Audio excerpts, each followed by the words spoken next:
और दूसरा सवाल आपका ये था कि रामचरितमानस की जो रचना है वो कब हुई थी? क्या रहा जी, इसका जवाब? इसका जवाब ज्यादातर लोगों ने गलत दिया है। इसमें हमने जो तीन ऑप्शन दिए थे, दरअसल वो तीनों ही ऑप्शन कंफ्यूजिंग ऑप्शन इसलिए थे क्योंकि जो आमतौर पे अगर आप विकिपीडिया या दूसरी जगह से देखने की इसको कोशिश करेंगे दूसरी जगहों पर, तो होता क्या है कि जो जन्म की तिथि तुलसीदास लिखते हैं वो विक्रम संवत के हिसाब से।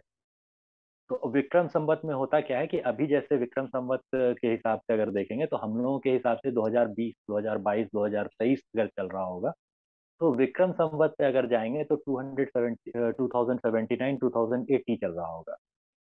मतलब अभी का जो हमारा समय है, इस समय में जी हम लोग अपने हिसाब से 2023 लिखते हैं, लेकिन विक्रम संवत काफी आगे निकल चुका होता है।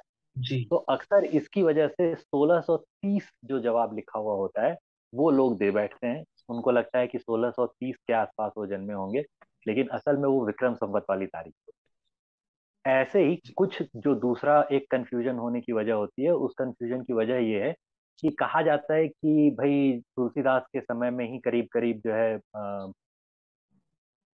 वहाँ बाबर के हमलावर जो थे वो राम जन्मभूमि मंदिर तोड़ रहे थे, मगर फिर भी उन्होंने कुछ भी लिखा नहीं इसके बारे में रामचरितमानस में। तो ऐसा कैसे हो सकता है? तो असल में होता क्या है कि असल में तुलसीदास का जो समय था वो 1575 का था। 1575 के आसपास, 74, 75, 76, इन 3 सालों के दौरान ऐसा माना जाता है कि वो रामचरितमानस की रचना कर रहे थे। इस और ये आप समय में विक्रम संवत की बात नहीं, और ये आप विक्रम संवत ये की बात नहीं कर रहे? ये हम विक्रम संवत की बात नहीं कर रहे, ये हम अभी जो तारीख की, जो हम लोग के पास जो तारीख की तिथि की जो तरीका जो इस्तेमाल होता है, रोमन कैलेंडर। हम उसकी रोमन कैलेंडर या फिर ग्रिगोरियन कैलेंडर कह लीजिए, उसका जो तरीका इस्तेमाल होता है उसके हिसाब से। तो ये जो आपके तुलसीदास होते हैं, ये करीब करीब शेक्सपियर के लगभग समय के थे। और अकबर जो था वो इस समय राजा होता था। अ, अकबर की मृत्यु के बाद भी कुछ साल तक तुलसीदास जीवित रहे थे, कुछ 20-30 साल तक। अकबर से थोड़े से छोटे थे, थोड़े से छोटे रहे होंगे मेरे ख्याल से। तो अब होता क्या है कि वो लोग मान जी लेते हैं कि ये आनंद उनके जी। काल की घटना होगी। और इसके बाद इसमें कितने लोगों ने सही जवाब दिया था, कितने लोगों ने? इसमें बहुत सारे लोगों ने सही जवाब नहीं दिया। अगर इसके इस सवाल के जवाब को आप देखेंगे तो एक सेकंड में बता देता हूँ। कितने प्रतिशत लोग सही थे और कितने प्रतिशत लोग गलत थे?